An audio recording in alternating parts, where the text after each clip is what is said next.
Abiola as the winner. It's okay.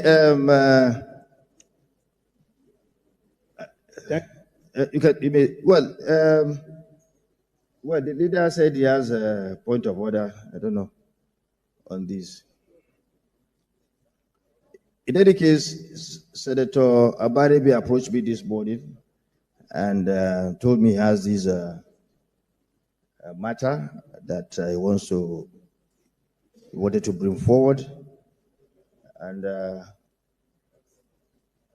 but he said he has point of order. Let me. Either.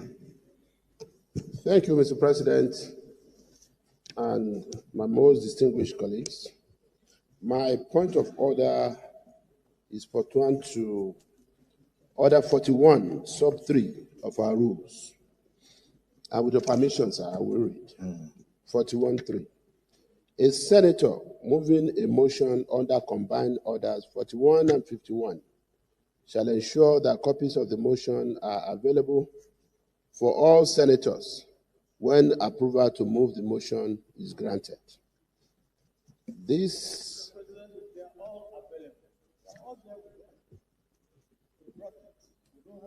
well,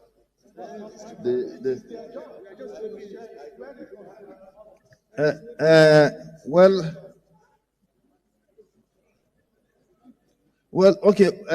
This is an issue that is in our rules. Since the copies are not available, I think we should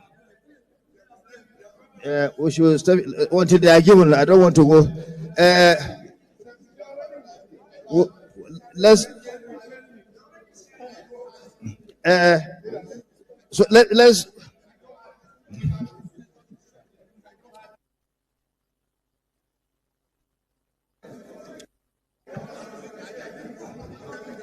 let's step it down until everybody gets it. We'll come back to it. Your point of order is upheld. No.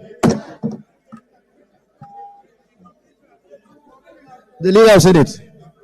Yes, sir. Leader. Continue. The leader of the Senate. Continue.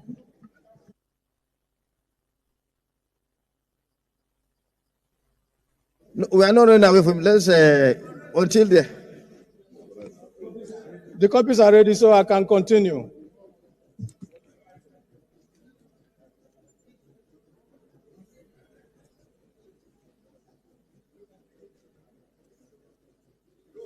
All we want is just immortalization.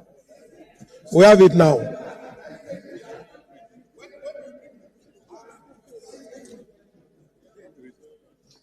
I don't see what is the reason.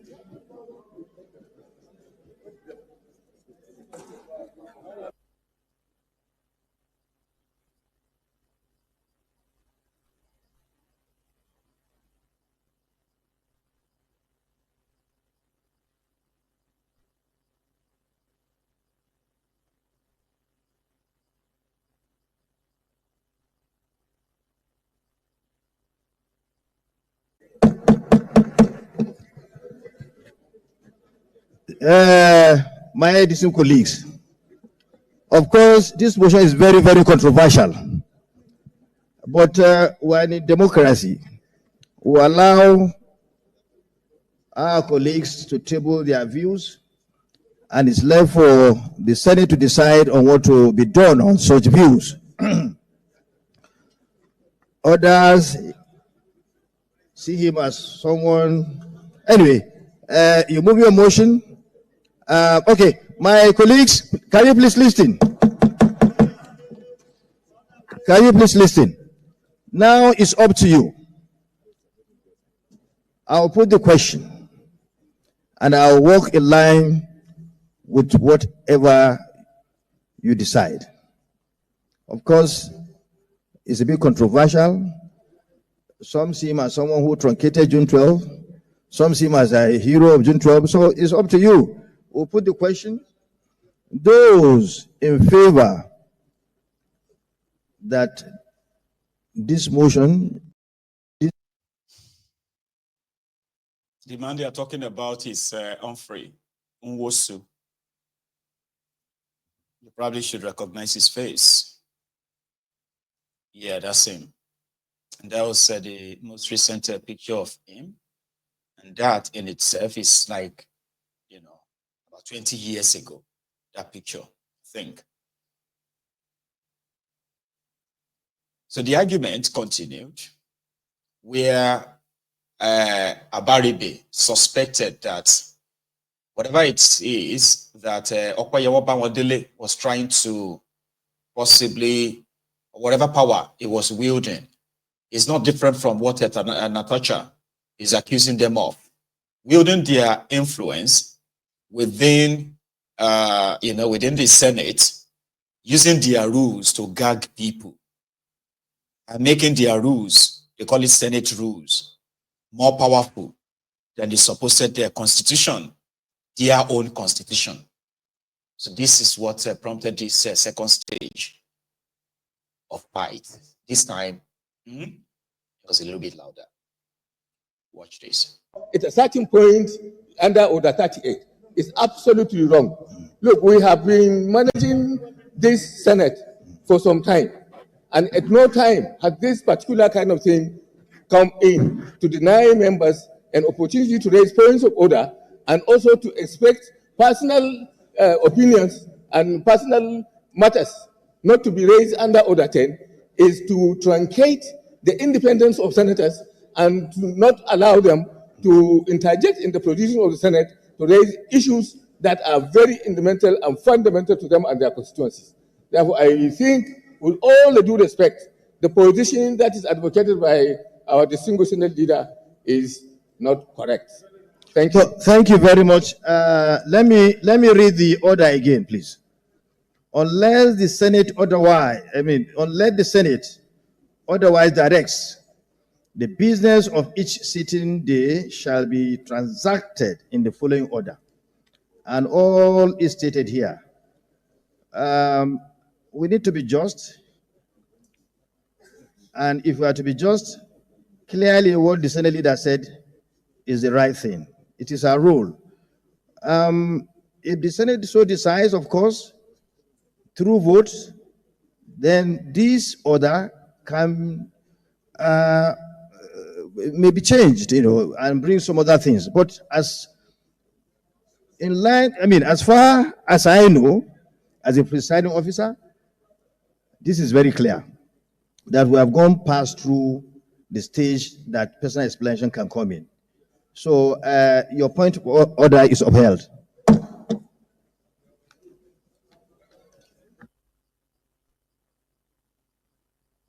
The leader of the Senate. Thank you, sir. Point of order. Again, I want to say... Point of order. Senator Abaribe. Yes, sir. Order 1B. In all cases not provided for in the standing order or by the sessional or other orders of practice of the Senate shall by resolution regulate its procedure. So even if the Senate leader says that it doesn't follow, by the fact that a senator wants to make a personal explanation, you must give that senator a chance to make that personal explanation. We are not under a dictatorship, Mr. President. That is why I'm using 1B to come. Well, it's at your discretion, Mr. President. Yes. Because if at your discretion you say we can't talk, we don't talk. Former minority leader. Thank you, Mr. Very President. Experienced. I'm glad that you recognize that I was a former minority leader. Thank you very much. I know the rules. Yes, former majority leader, former minority leader. You are all experienced legislators here, those who are grounded in our rules. And I refer you to Order 42 once again. Order 42. By the indulgence of the Senate and the leave of the President of the Senate, a senator may make a personal explanation, although there be no question before the Senate, but no controversial matter may be brought forward, nor may debate arise from the explanation. The terms of the proposed statement shall be submitted in detail to the President of the Senate when his leave to make it is sought. When we came this morning, let me be frank, I'm a frank person. When we came this morning, you approached me in respect of your desire to bring forward this motion under Order 4151. You never told me you were bringing it under Order 42. And when it came under 4151, it was defeated. Now you change your mind to bring it under Order 42. We know, we respect you very well. That wasn't discussed. If it was discussed, when the leader came in, I called him. I said, Senator Abaribe is bringing a motion under 4151, and we agreed. Normally I have to consult with the leadership, and we agreed that. Che, help us, help us. There is God, there is God, God, God, God, God, God, God. God should descend, today God will descend here. Nigerian women will not cry in vain. Nigerian women will not cry in vain. This thing will end today. My sisters, if your child lost, will you stay and keep quiet?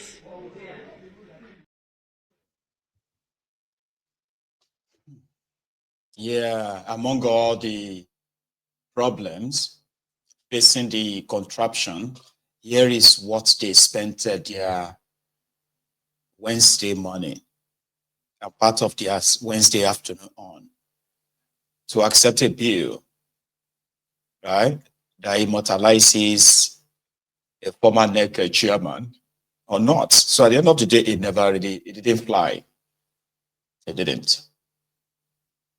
That is why we shall go to the next one. And this time it is the snippet from Atiku's interview. There is an Atiku's interview expected to be released any moment from now, if it hasn't been released this hour already. A snippet from it where Atiku actually called, it was so direct that his statement has sort of riled up the Ronukus, who have now called out Atiku as somebody without, somebody without good moral, something like that. As a former vice president, elder statesman, as they love that title a lot, that Atiku shouldn't have said that Akpabiole is more than just corrupt. He is also a woman abuser. A very direct statement, to say Akpabiole, the number 3 man in Nigeria, is a sex offender. No, okay, sex offender means he has been convicted, right? But sexual abuser, that's what Atiku called him. In that interview, he was also asked about his adventure of trying to be president of Nigeria, his adventure with Peter Obi, and then in 2019, and then in 2023, why did he reject Atiku?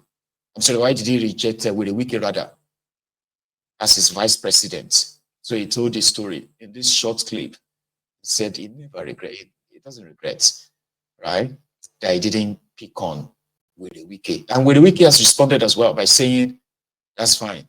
And we ensure that you lose again. Go and contest for president again." So a snippet. No, not at all. Because you see, in 2019, when I won the ticket in Port Harcourt, and I came back here and then went straight to Abeokuta to meet my boss, President Obasanjo, and told him, Mr. President, I have got the ticket. So he asked me, he said, okay, from where is your running mate going to come from? I said, of course, it's either southeast or southwest. He said, no, leave southwest. Because I was there for 8 years. Go to southeast. I said, okay, sir. Do you have anybody in mind? He said, yes. The first person he suggested was Ngozi Okonjo-Iweala. So I told him Ngozi was not a member of our party. I believe if I forward the name to the party, they will reject. He said, okay. He said, what about Soludo? I said, Soludo too was not a member of our party, so they will not accept. He now said, what about Peter Obi? I said, Peter Obi is a member of the party. He said, okay, take him. I said, okay, sir. So that was it. That was it. So I came back here in this very same building, very same room, and I summoned a meeting of the party leaders. Then I was cited by Uche Secondus and others, including Wike himself, Tamwal. I remember there were about 7 of them. I said, look, I have been to my boss, and this is what he said. Do you have any objection? You are leaders of the party and also leaders of the governance forum. They said, no, we don't have objection. I said, okay, go and announce. Now, I came under a lot of criticism after that. They said I did not consult with the party enough. So in 2023, I threw the whole thing to the party. I said, okay, set up a committee and recommend 3 people for me to pick as running mate. And they set up a committee, and they came with a recommendation, number 1, number 2, and number 3. So I picked number 1. Who are the other 2? Number 1, I'm guessing, was Okowa. Yes, and the other one was Wike. I think number 2, and number 3, I don't... No. Yeah. Udom. That's right. So you didn't pick Wike solely because he was the number 1? He wasn't. No, not at all. Because, you see... So we are waiting for the entire interview so that we see what dramas that is going to create in the coming days. But so far, Wike has responded. I haven't laid my hand on the copy of that response, but from what I have read so far, he has promised Atiku that, yeah, that's fine. And I promise you that you would never be president, you would never win election, blah, blah, blah. You know, well, he's got the resources to truncate that. But it has also been hinted, by the way, that Atiku is considering not contesting election again. No, don't take it to the bank. You don't put your money on that, okay? Because we are talking about Atiku. He has been running to be president of Nigeria since 1992. I don't know if some of you probably will remember that Atiku contested to be president of Nigeria under the SDP with MK Abiola in Jos, among the other contestants, right, in 1993.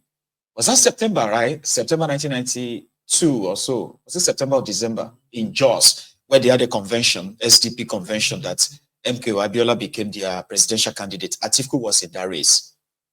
I don't know how old are you right now, but imagine if you are like, if you were born in 1990, and here you are, you know, you